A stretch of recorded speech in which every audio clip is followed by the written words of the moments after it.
बिस्मिल्लाहिर्रहमानिर्रहीम, अस्सलाम वालेकुम। मैं हूं गुलफाम चौधरी। आप देख रहे हैं मेरा फेसबुक पेज और यूट्यूब चैनल। पाकिस्तान की सियासत में अहम तरीन डेवलपमेंट हो रही हैं और मुसलसल डेवलपमेंट्स मुतवक्के हैं। यकीनी तौर पर जो पाकिस्तान के हालात हैं वो यकसर बदलने जा रहे हैं और बड़ी बड़ी तब्दीलियाँ मुतवक्के हैं। इस हवाले से हमारे साथ मौजूद हैं सिद्दीक जान साहब। उनसे जानते हैं क्या डेवलपमेंट हुई हैं, पहले उनकी बात सुनते हैं फिर उस पर बात करते हैं। सुप्रीम कोर्ट के बाद इस्लामाबाद हाई कोर्ट में भी एक बड़ी लड़ाई जो है वो उसका आगाज़ होता हुआ नज़र आ रहा है। और वो 6 जजेस जो अवामी अदालत में सुरखरू हुए, पाकिस्तान के लोगों की नज़र में सुरखरू हुए, जिन्होंने एक तारीख रकम की, उनको एक और लड़ाई का सामना है। और इस बार चीज़ें जो हैं वो बहुत ही ज़्यादा कॉम्प्लिकेटेड होंगी, क्योंकि इससे पहले आपको पता ही है कि इन 6 जजेस ने, जिसमें जस्टिस मोहसिन अख्तर कियानी साहब हैं, जस्टिस तारिक महमूद जहांगीरी साहब हैं, जस्टिस सरदार इजाज़ इसाक खान साहब हैं, जस्टिस बाबर सत्तार साहब हैं, जस्टिस अरबाब मोहम्मद ताहिर साहब हैं और जस्टिस समन रिफत इम्तियाज़ साहब हैं। इन 6 जजेस ने मार्च 2024 में इन्होंने ख़त लिखा था जो सुप्रीम जुडिशल काउंसिल को, जिसमें इन्होंने बताया था कि अदलिया के अंदर क्या हो रहा है, इस्लामाबाद हाई कोर्ट के अंदर क्या हो रहा है, और जो उनके मातहत अदलिया है वहाँ पे क्या हो रहा है, सारी चीज़ें इन्होंने लिखी थी। और ऐसा इन्होंने ख़त लिखा था इन 6 जजेस ने, जो तारीख़ी ख़त था, जिसका हवाला आज से 50 साल बाद भी दिया जाएगा। और पाकिस्तान की तारीख़ में इतनी जुर्रत और बहादुरी के साथ कभी जजेस ने इस तरह का लेटर नहीं लिखा जो लेटर इन 6 जजेस ने लिखा। लेकिन उस वक्त चीफ जस्टिस पाकिस्तान जस्टिस काजी फाइज ईसा थे, जो इंतहाई घटिया इंसान थे, जो इंतहाई गलीज़ इंसान थे, जो इंतहाई गंदे इंसान थे, जो इंतहाई मकरूह इंसान थे। और वो दुनियावी मफादात के लिए अपनी रूह शैतान के हवाले कर चुके थे और वो किसी और के इशारों पर चल रहे थे। वो अपना सब कुछ किसी और के हवाले कर चुके थे। और पता नहीं, मैं हैरान होता हूँ कि पता नहीं उनका ऐसा क्या था। मतलब इतने ही तो जिनके बारे में पता चलता है कि बताया जाता है कि जी फ़लाँ फ़लाँ की वीडियोज़ हैं जो है फ़लाँ के पास, तो वो भी इतने कंप्रोमाइज़ नहीं होते। इनका तो पता नहीं क्या चीज़ थी ऐसी किसी और के पास कि उन्होंने तो पूरे तौर पे पाकिस्तान के साथ वो किया जो पाकिस्तान के साथ पाकिस्तान की तारीख में इससे पहले सिर्फ एक बार हो चुका है। ऐसे इक़दाम किए काजी फाइज़ ईसा ने। काजी फाइज़ ईसा ने कुछ ना किया, बल्कि इन जजेस के लिए और मुश्किलात बढ़ गई, इन जजेस के लिए और सख्तियाँ बढ़ गई। और अब फिर एक बार इन जजेस पे के लिए एक मुश्किल सूरत हाल है। और मसला इनकी ज़ात का नहीं है। देखिए, मोहसिन अख्तर कियानी साहब हैं या ये जजेस हैं, ये बतौर वकील भी इतने कामयाब वकील थे कि इनके पास इतनी इनकी बहुत ज़्यादा प्रैक्टिस भी थी, इनके पास इनकी फ़ीसें भी अच्छी थी। लेकिन ये अदलिया के अंदर आए, एक पैशन के साथ आए और फिर इन्होंने अपने करैक्टर से साबित किया कि ये आज़ाद जजेस हैं। और इन्होंने जितने भी जो इनके फ़ैसले हैं, उन फैसलों से तहरीक इंसाफ को भी शिकायत रही, नून लीग को भी शिकायत रही। लेकिन आज तहरीक इंसाफ भी ये बात मानती है कि नहीं, ये अपराइट जजेस थे। और उस वक्त जब ये तहरीक इंसाफ की हुकूमत में जब ये फैसले तहरीक इंसाफ की हुकूमत के खिलाफ दे रहे थे, तो उस वक्त भी तहरीक इंसाफ से वो इक़दाम कोई और करवा रहा था, तहरीक इंसाफ खुद नहीं कर रही थी। तो ये जजेस सुरखरू हुए अवाम की नज़रों में। और एक चीज़ अब जो किया जा रहा है वो ये किया जा रहा है कि इस्लामाबाद हाई कोर्ट में जस्टिस सरफराज डोगर को लाहौर कोर्ट से, जो 15वें नंबर के जज हैं, उनको लाया जा रहा है। सिर्फ उनको नहीं लाया जा रहा, बल्कि सिंध हाई कोर्ट से भी बताया जा रहा है, जो असद मलिक साहब ने रिपोर्ट किया, सिंध हाई कोर्ट से भी एक जज लाया जा रहा है। यानी चीफ जस्टिस भी चीफ जस्टिस लाहौर कोर्ट से आएगा एक जज, और सीनियर प्यूनी जज जो है वो सिंध हाई कोर्ट से आएगा। और साथ ही जो आगे जो प्लान नज़र आ रहा है वो वाज़ेह तौर पर प्लान ये नज़र आ रहा है कि 2 जज वो होंगे और साथ जो है वो आइनी बेंच एक बनाया जाएगा। तो इस तरह से जो है वो एक बिल्कुल सुप्रीम कोर्ट की तरह मामला किए जाएंगे कि जैसे सुप्रीम कोर्ट में याही अफरीदी साहब और अमीनुद्दीन खान साहब 2 की अक्सरियत हुकूमत के पास है, एक उसमें मंसूर शाह साहब हैं, तो उनके वोट से फ़र्क नहीं पड़ता। तो ये वाज़ेह तौर पर नज़र आ रहा है कि जो यहाँ पे भी अगर एक आध मेंबर और कमेटी में रखना पड़ा तो वो क्योंकि आईनी बेंच भी बनाएंगे, तो अगर कोई इनको कोई ऐसी चेंजिंग करनी पड़ जाती है कि केसेस की फिक्सेशन के हवाले से, जैसे यहाँ पे प्रैक्टिस एंड प्रोसीजर कमेटी है, तब भी उसमें अक्सरियत जो है ये अपने जजेस की रखेंगे। वैसे शायद उसकी ये यहाँ पे वही काम चले मास्टर ऑफ द रोस्टर वाला कि chief justice Islamabad high court के पास इख्तियार रहे।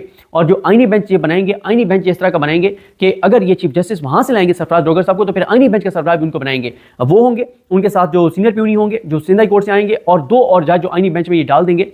अब वो ये डाल देंगे, ये जो 2 आए हैं इनाम अमीन मिनहास और जज जो जस्टिस आजम खान जो हैं, जो सेशन जज इनको लाए थे, उनको डाल देंगे। तो ये जो लापता अफराद के केसेस, इस तरह के सारे केसेस जो इस हुकूमत और इस निज़ाम के हवाले से हैं, जो इंसानी हकूक़ की पामालियों से हैं, जो शख्सी आज़ादियों के हवाले से हैं, वो सारे के सारे केसेस जो है वो आईनी बेंच इस्लामाबाद हाई कोर्ट का बनाकर और उसको भेज दिए जाएंगे।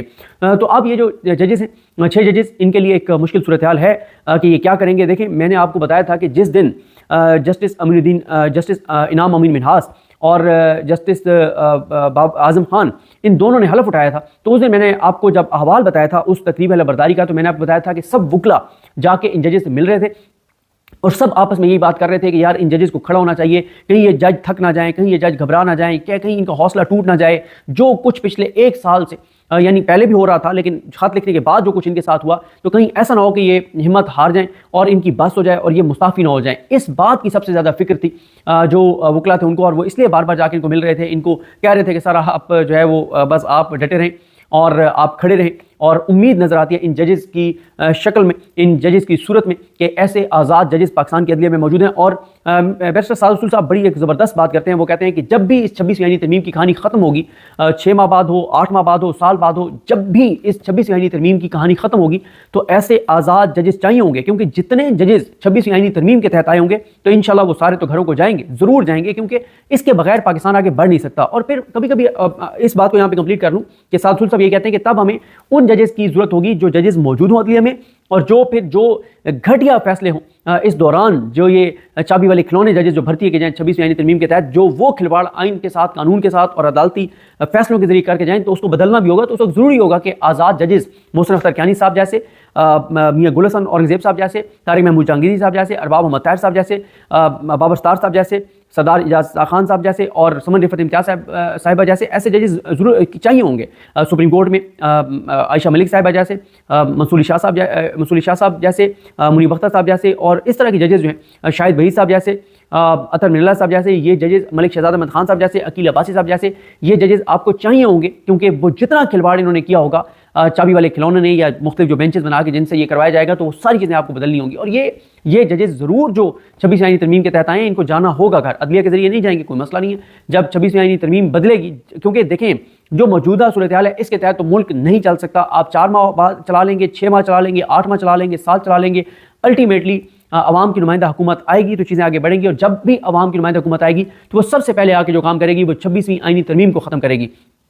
और आप देखें, मतलब इतना भी एहसास नहीं होता याहिया अफरीदी साहब को कि हर चीज़ खुलम खुला हो रही है, बिल्कुल ओपनली हो रही है कि 26वीं आईनी तरमीम, पहले 8 फरवरी के इंतखाबात, उसके अंदर रिगिंग, और उसके बाद फिर जिस तरह से 26वीं आईनी तरमीम जिस जबर और बर्बरियत के साथ करवाई गई, फिर उसके बाद जिस तरह से जो जुडिशल कमीशन में हुकूमत की अक्सरियत बनाई गई, और फिर उसके बाद जिस तरह का आईनी बेंच बनाया गया, फिर आईनी बेंच से जो कुछ करवाया जा रहा है, फिर जिस तरह से जजेस भर्ती करवाए जा रहे हैं। मैं सुन रहा था असद मलिक साहब को, असद मलिक साहब बता रहे थे कि सिंध हाई कोर्ट में जो जज लगे हैं उनसे पार्टी फंड के नाम पे पैसा मांगा गया और उन्हें कहा गया कि पैसे दें, 4-5-6 महीने में आप पूरे कर लेंगे। इसका क्या मतलब है कि आप रिश्वत लीजिएगा, 4-6 महीने में आप वो पैसे पूरे कर लीजिएगा जो आप हमें देंगे, और उसके बाद आपका मुनाफा। ये असद मलिक साहब रिपोर्ट कर रहे हैं और वो ये बता रहे हैं। तो ये हालात हैं, ये सब कुछ याहिया अफरीदी साहब की नाक तले हो रहा है कि पैसे दे के जज लग रहे हैं। एक जज जिसको 2 साल दिए गए थे और वो नालायक था, उसको निकाल बाहर किया गया कि तुम इस काबिल नहीं हो कि तुम जज लग सको, वो दोबारा जज लग गया सिंध हाई कोर्ट में। ये हालात हैं।